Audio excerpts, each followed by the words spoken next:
Okay. So do you stay away from that? Or see, even before Trump 2.0. Yeah. I mean, I call myself an anarchist. Well, I mean, that's pretty brave words from like an upper middle class lawyer. But two things popped up after the protest. Yeah. Okay. Where did you go? Right back home. Yeah, but this is people talking right around the time that we broke up. Yeah. Okay. One person said that they were worried that she had been shushed at some other different protest. Okay. Around the same issue? Yeah. About singing "We Shall Overcome." That some, woke white person came up to her and said, "That's not our song to sing." Oh my God. And I'm like, well, if that's true, it's a goddamn shame, because we've been told that the migrants can hear us in the basement. And if all we're singing are like goody-goody white folk songs like America the Beautiful and This Land Is Your Land, right, it doesn't have near the kind of cultural power and connection to the last movement that won. And they might not know that song, but there's a lot of I think even they know that song. Really? Yeah. Latino immigrant? What? Latino immigrant? Yeah, I think so. Yeah. We could do Seven Spanish. Yeah, sure. I mean, and learn what songs that they would identify with. Okay. Definitely. But, I felt like saying, okay, if we could summon Martin Luther King from heaven, would he chide us? Would he say that, ooh, it's a microaggression to all those brown-skinned folks that they hear us singing, knowing that we're privileged white people? I mean, please. Well, the whole point of his movement was integration. Right. I mean, every march that he had was integrated. Right, and also that, white privilege, this moment puts into the crucible the debate that we've had about cultural appropriation and white privilege and all that kind of stuff. Right. And I feel like, okay, does that mean that we sit at home in our parlors flagellating ourselves about like the fact that we've inherited all this racist, evil, privilege because of our whiteness, and forbid ourselves to ever speak in public because, oh my God, our privilege? Well, people, I've never been like that ever. Yeah. And I find, and you've probably seen this, well, you represent all these people of color in these unions. Unite is very, very Latino and Black, right? Unite, by the way, is the United something. It's just a hotel and food service. Right. Yeah. Right. Yeah, and it's a very strong union, I think. And I'll tell you, I've been in strike preparation meetings where 50-year-old women from the Dominican Republic or from Mexico are having to decide whether they're going to risk their livelihoods by going out. And I tell you, in that meeting, no one has ever criticized someone else for using the wrong pronouns. Of course not. Of course not. I've been to Dominican Republic. Right. Yeah, they're not like that. Nobody's like that. And the thing is that... And it's not that they disrespect LGBT people or trans people. Right. It's just that they're not interested in the Puritanism of all that when we have to build joyful solidarity with each other. That's a good way of putting it, joyful solidarity. Well, I've always said that, unfortunately, New England is neo-Puritan. We're like descendants of that. Much more than I lived in California. Yeah, but it's not like that. New England is also where, Well, there's a lot of left stuff, but I mean, on the social level. Did you know that both Ho Chi Minh and Malcolm X worked at the Parker House at different times? They were both employees of the Parker House. Malcolm X in the 40s and Ho Chi Minh in the 20s. Right. But that's up on Beacon Hill, right? Yeah, and it's not just it's Puritans, but it wasn't Puritanism that drove the Boston Tea Party. No. The Puritans just and Sam Adams and Abigail Adams all those people were not Puritans. Well, all right, we'll get back to okay, go ahead. We're digressing five different times, but I want to get back to the free speech thing. Oh, okay. Then I want to have you read some of this stuff. But another point I want to make is, it's terrible, but repression can actually amplify dissent as long as dissent is fearless. But do you really think that courage, and forget about America, any place, courage as a human attribute, as a character strength, is widespread or small? I think that it's inherent in the human personality for everybody. What we have to do is to create a growing movement of mutual aid, cohesion, and communication, where the latent courage in people wins out over, I don't say eliminates fear, but becomes stronger than the cowardly impulse to knuckle under to it. And I see that like in unions that go on strike. Yeah. Like these people that put their lives and livelihoods on the line are not doing it because they've read Gramsci. No. Right? No, but the point is, no, I disagree with you about courage. Because I do a thing, I'm into this whole thing, character strength. It comes out of positive psychology movement, which sounds like a bullshit name, but it's not. No, it's not. No, the name, I don't like the name, because it's the opposite, negative. Anyway, but there's a great test, and I have all my clients do it, called Values in Action. And it prints out 24 character strengths, which have been researched as being worldwide time throughout human civilization. These are all character strengths that are appreciated by all societies. They're not talents. They're not, they're not goals. They're things that are entrenched. Okay. So I have my clients talk about a group of those, and courage is always the one that scores lowest. And that's when in this case, I have them do it in the intake, first day, and have them self-report. But I do it really fast. So I read off the thing and say, the numbers between 1 and 5. And it always starts out with like creativity, 5, and then it goes to courage, and then it goes to hope.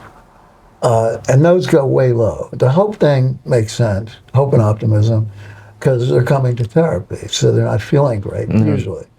But courage scores very low. And I found that I scored in that other test, I scored courage as one of my top 5, which are the top of the 24. And I'm considered very unusual to have that. But it's not like I've done anything that amazing. It's not, like you said, it's not about, courage is not defined as fearless. It's about breaking through fear. Yeah. Right. There's fear, but you break through it.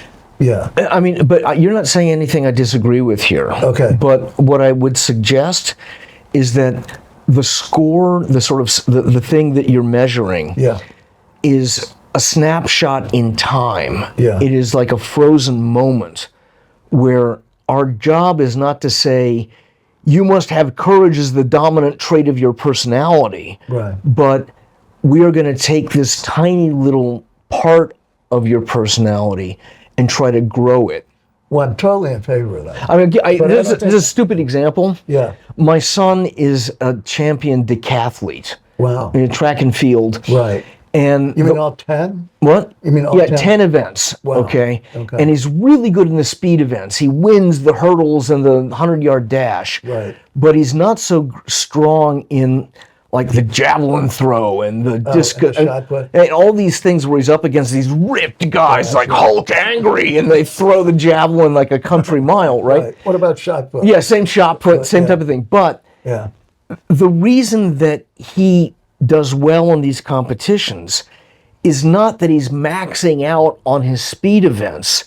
It's that he's improving from 20th place to 16th place on the other ones. Okay. Yeah. And it's like developing the muscles that are the weakest in you, even if you're not becoming Arnold Schwarzenegger, is what changes the profile of what you do. Yeah, but look who his father is. And I assume you. Yeah. And I assume your wife. I mean, many people don't have access to that kind of mentoring or that kind of inspiration. Most people don't.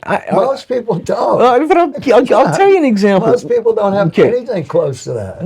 When I was in college, and this is in the 80s, and I was doing like, El Salvador solidarity and South Africa divestment stuff. And did you volunteer in Nicaragua or something? Yeah. Oh, I didn't go to Nicaragua, but I was like the SDS of Harvard.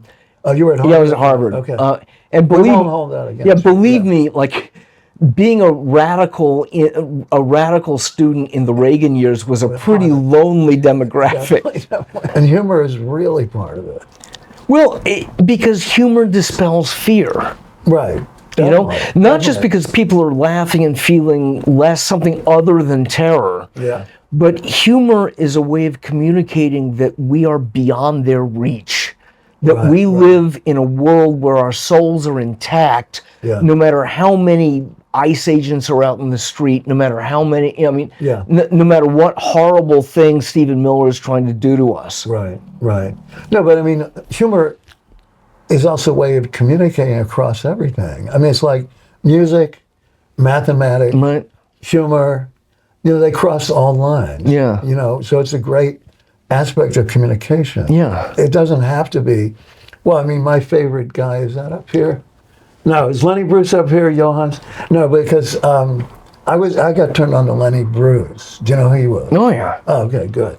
And when I was 16 by an aunt of mine who was very left-wing, and I was reading it, well, it's a long story, I've performed this story, reading it at a high school in a study hall class. I didn't have anything with me except his autobiography. And of course it was taken away by the guy who was running the study hall, the teacher. And Lenny Bruce was, a revolutionary, but he was funny as hell. I mean, he was like breaking. Abby Hoffman is my hero. Yeah, okay, yeah. He was like that too. Yeah. Yeah, from Worcester. Yep, there you go. Not a Puritan.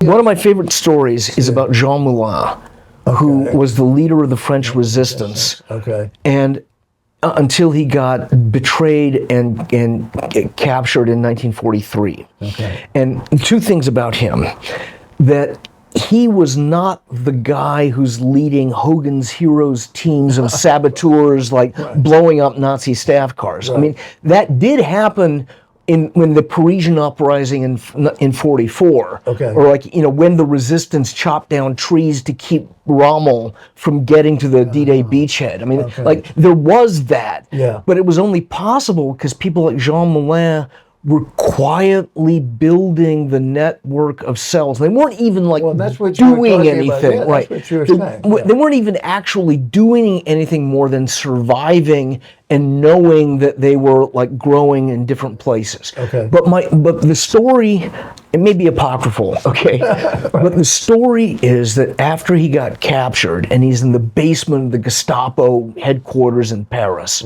and Klaus Barbie is interrogating him. Whoa. He's the guy who ended up in Argentina. Yeah. Okay. Yeah. But and they haven't tortured him yet, but they're gonna. Right. Okay. And Klaus Barbie is demanding that Jean Moulin turn over in like all the names and places in his head of where the resistance is. Yeah. But before the war, Jean Moulin had been, a socialist, but like a children's book illustrator. Really? Right. Like that's what he did. I like that. So Jean Moulin says to Barbie, he says, "All right, I'll tell you where all the resistance cells. If you give me like a big piece of paper and some drawing materials, I'll give you a map of like all the places in Paris and Marseille and where they are." So, and you think Barbie falls for it? No. Barbie gives him the paper. He gives him the paper. No. He gives him the paper and pencil, and they leave Moulin for like an hour to like draw it all out. Right. So when Barbie and all the Gestapo people come marching back in, like Jean Moulin hands him the paper, and it's a cartoon of Barbie getting fucked by his adjutant, and like. No, that's what I mean about falling for it. Like falling for the idea about getting the paper. Barbie was so enraged that he pulls out his Luger and shoots Moulin on the spot. And as he's dying, like Moulin looks at him and goes, "Checkmate, motherfucker." And this is like that. And I talk about them as baseball, like propaganda baseball cards, right? You walked around showing, and I thought before you came up to me that you were actually giving out baseball cards. Yeah. But you just print them up on a single sheet, and there's a website where you get the template to be able to do it. Yes. You make a cut down the thing, fold it out, and it's a little booklet. It's an 8-page booklet, okay? And all right, talk about how you've chosen the people. Okay, I started out with Tom Paine. Oh, yeah, let's see. And the crisis. Paine. Let's see which one. Let's see if we can. I got it. It's here. Okay. These are the times that try our souls. The summer soldier and the sunshine patriot will in this crisis shrink for the service of their country, but those that stand by it now deserve the love and thanks of. I'm get emotional reading this. Okay. Thanks of man and woman. Read it slower. Tyranny, like hell, is not easily conquered. It would be strange indeed if so celestial an article as freedom should not be highly priced. And then he goes into this stuff that, like, all of the people I pick have stuff that's not just powerful, but often freaking hilarious. And Tom Paine is in there. Oh, okay. Where he's going, poetic, very poetic. Yeah. If a thief breaks into my house and threatens to kill me and to bind me in all cases whatsoever to his absolute will, am I to suffer it?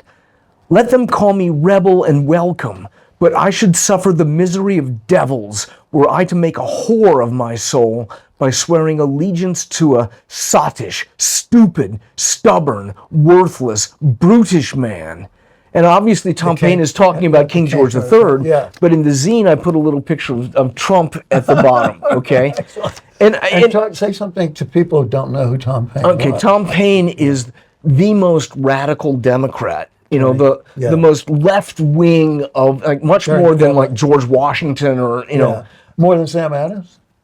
Yeah, I mean, Sam Adams was definitely of the merchant class who, the small merchant. Right, definitely like the Democratic Revolution, but Tom Paine was also an abolitionist and early on, far back. Early on, rights for women, demanded the emancipation of women. Wow! And he went to France in the French Revolution. Oh, that's right. They got influenced by that. Right. Yeah. But when they were talking about guillotining, he was against the Reign of Terror. Yeah. And when they talked about executing Louis XVI, Tom Paine is going, no, strip him of his nobility, make him an ordinary citizen. And that may humiliate him, but you don't need to kill him. Good. And for that, they threw Tom Paine in prison. The French Revolution? Yeah.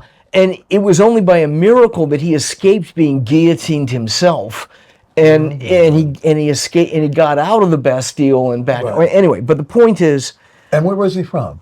He was actually English, and he emigrated to Pennsylvania? No.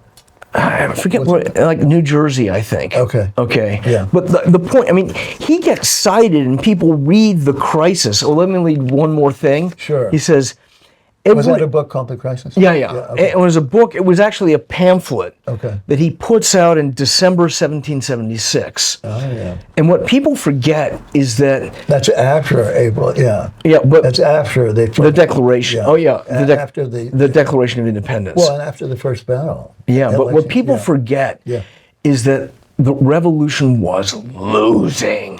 Oh, that General Gage and General Howe, with all the disciplined, like, British and Hessian troops, were driving the rebel. They were taking New York and they were taking Pennsylvania, and like the Revolutionary Army was basically fleeing, like sitting in the winter as soldiers were deserting to go back to their farms and and all that. Yeah.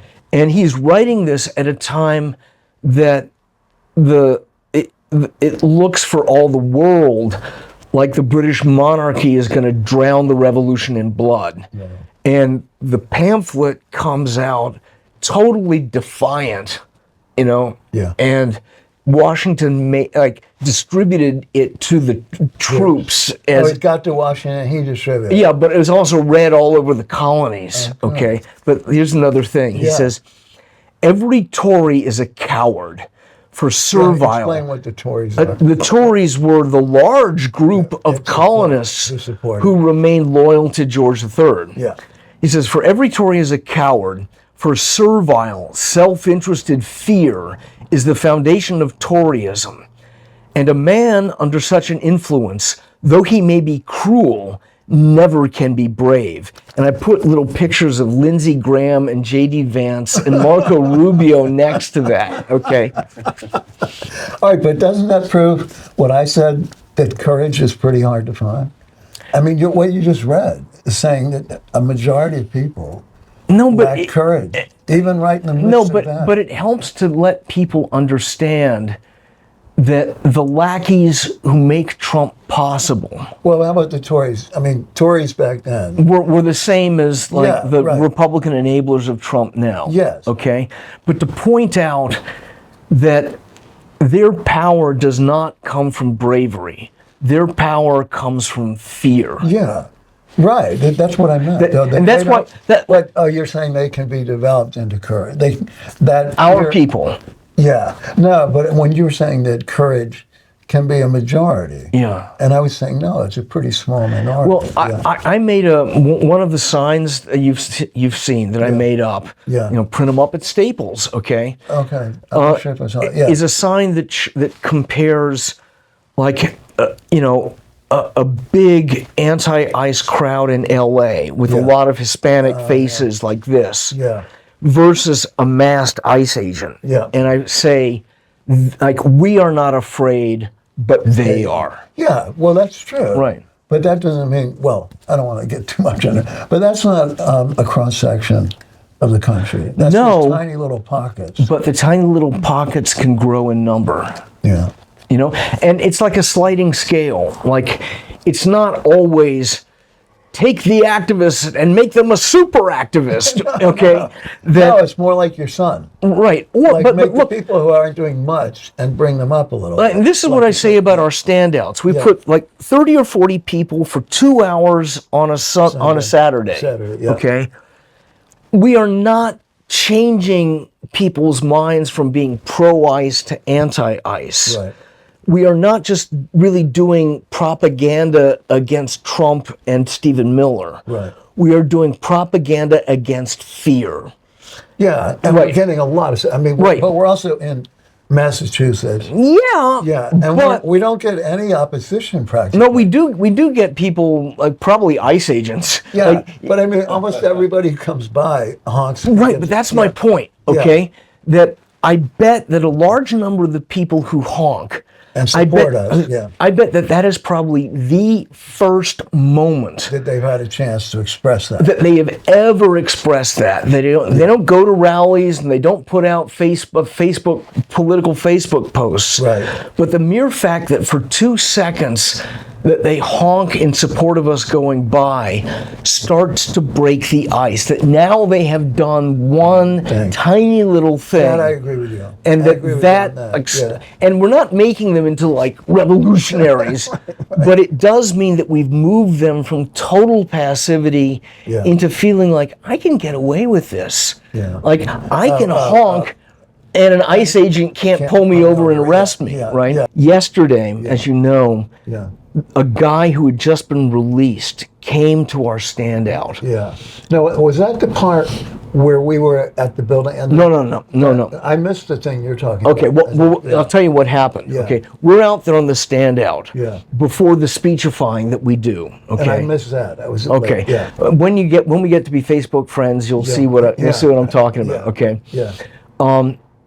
But a Mexican immigrant, migrant, had just been released from ICE after 100 days of detention. Right there at that center. Mm-hmm. Just there. He wasn't moved anywhere else. Yeah, I don't know, but he had just been released from that facility. Jesus Christ. And I'm digressing too much, but I got to tell you the story. Yeah. Okay, he walks up to us and basically asked to join us or asked to sort of be with us. Wow. And I said, we're about to do speechifying, and would he be willing to speak to us? And he says, yes, absolutely. I want people to know what's going on, okay? And his English was pretty good? His English was okay, but we had a Spanish speaker with us who was able to translate for him, okay? But before he spoke, one of the things he showed me, he said, this is the immigration judge's order that I'm not a flight risk so that I should be released on bail, okay? Yeah. And I look at it, I'm a lawyer, I look at it, and it's dated August the 18th. And I'm going, and it took that long. How come it took a month to release you? He said, well, DHS gave me this DHS document that they said, like, overrides that order. And so did he have that one too? yeah, and he gave it to me, and it was a 22-page document. And I looked at it, and it was the DHS appeal brief begging the higher court. Oh my God. It was not a court document. It was DHS whining to some higher court that they didn't like him. And they gave it to him and palmed that off as if it was the court order rather than their bullshit arguments. Oh my God. You know, okay, so anyway. Well, I mean, that's atrocious. That's outrageous. That's unbelievable. Okay. Yeah, go ahead. So, we asked him, both the translator and me, like, we don't want to put you in danger. Is it okay if we video this? Yeah. And is it okay if we put that video on social media?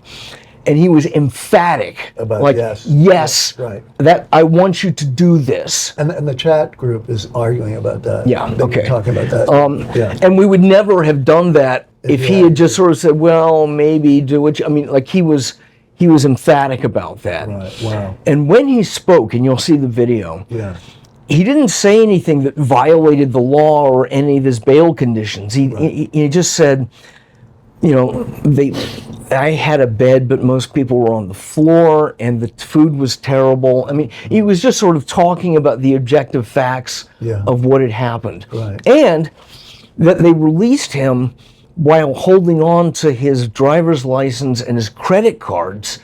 So he had no idea how to get back to his family in Connecticut. And we had to pass the hat to pay for an Amtrak ticket. And someone volunteered to drive him to the train station. Okay. But anyway. So he never got those back so far. So far, right.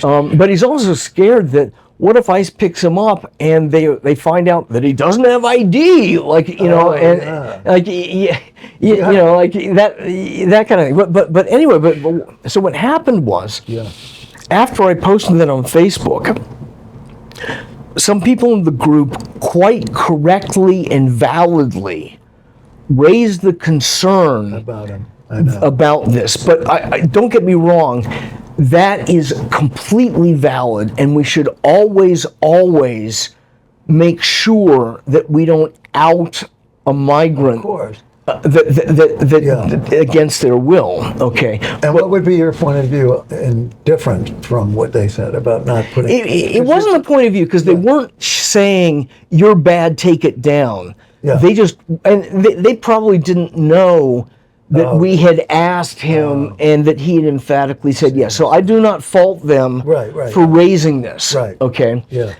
But what I said is that we have to protect the migrants who are afraid and do not want to be outed, okay? Of course. But this guy, and he gave us his name, and I wish I could tell his name to humanize him more. He's not just some faceless migrant, okay? Right. But what I said is, we should respect his agency. That he wanted to speak and be with us and have the video put out to the world. And he knew that there might be some risk, but he wanted to do that not just for his own sake, but for the sake of the 100 people that he left behind, that he had spent 100 days with. And he himself was a little guilty that he had the relative privilege that he had a lawyer and he had the wherewithal to put up a $7,500 bond. Where other people didn't. So he is actually guilty about his privilege. I understand. And feels like, I need to take this risk to help them. And so what I said is, like, we should not insult migrants by assuming that they are all just helpless victims that we aid in our white savior mentality. That we have to understand that the overcoming of fear will come from the migrants themselves and not just us. Right. You know? No, definitely. And he felt like it was his moral obligation not to leave the 100 people that he was with behind once he got out. And he said, that's why I walked toward you rather than running away from you.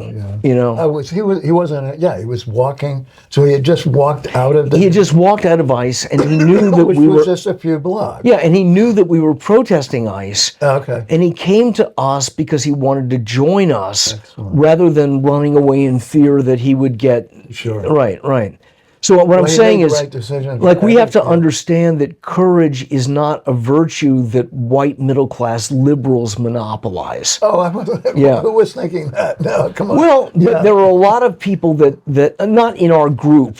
But there are none of our audience. But there are a lot of puritanical woke people that'll say, "Oh, you have to treat them as nameless, faceless objects of our condescension." You know, even as we feel guilty about all that. You know. Are you sure these are not a straw man that you're setting up? These people like that? We both know a lot of people like that, my friend. I haven't run into them, unfortunately, but I'm not as far out there in public as I used to be. I've gotten even before Trump. I have always been the naughty libertarian anarchist. That all. I mean, okay. I'll give you an example. Oh my God. Okay, all right. I mean, but I was out at the Wednesday thing, handing these things out, and going, get your baseball cards, collect the whole set. And some young woman in a clerical collar came up to me and like scolded me like, "This is a no joking space." Wait, but that was at the standout? The one at the Wednesday standout. Really? At the Wednesday thing. Okay. And I'm like, in the first place, 80% of the signs have something funny in them. And it's not like I was interrupting a prayer or a moment of silence, which I never would, okay? Right. But I've realized this is where authoritarianism wins. George Orwell, like one of the greatest anti-totalitarian voices who came of age in the 30s and then during the war years in the 40s, about not only we should resist Hitler, but we should understand what the totalitarianism that Hitler represents, and that will infect us both in the Soviet Union and but also in the West. He was anti-communist. He was a socialist. Right. I mean, he was all for allying with the Soviet Union to crush Hitler, but right. But not after. I mean, he wrote 1984 and Animal Farm, which was really a critique of how Soviet communism. Right, but he's also saying to the communists of the period, you're not the leftists, I'm the leftist. Okay, which is his experience from the Spanish Civil War and stuff like that. Was he involved in that too? Oh yeah. Oh, he was. Yeah. And he was British, by the way, audience, Right. But anyway, he writes, the fear that fascism is unstoppable is simply the belief that the terrible thing happening now must continue forever. This comes from a lack of imagination.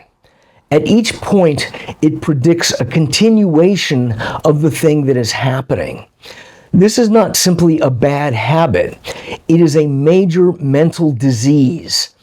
Its roots lie partly in cowardice and partly in the worship of power, which is not fully separable from cowardice.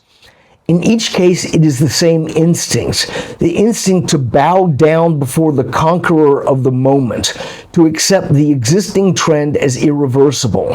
But this is not the truth of history. Courage is never wasted. And he's writing this during the Battle of Britain. And I put on the fanzine, an RAF poster with a Spitfire that says, "Confusion to the Hun." Thank you so much, man. I'll be in touch. Okay. Yeah, so up the arsenal, confusion to the Hun. Yeah.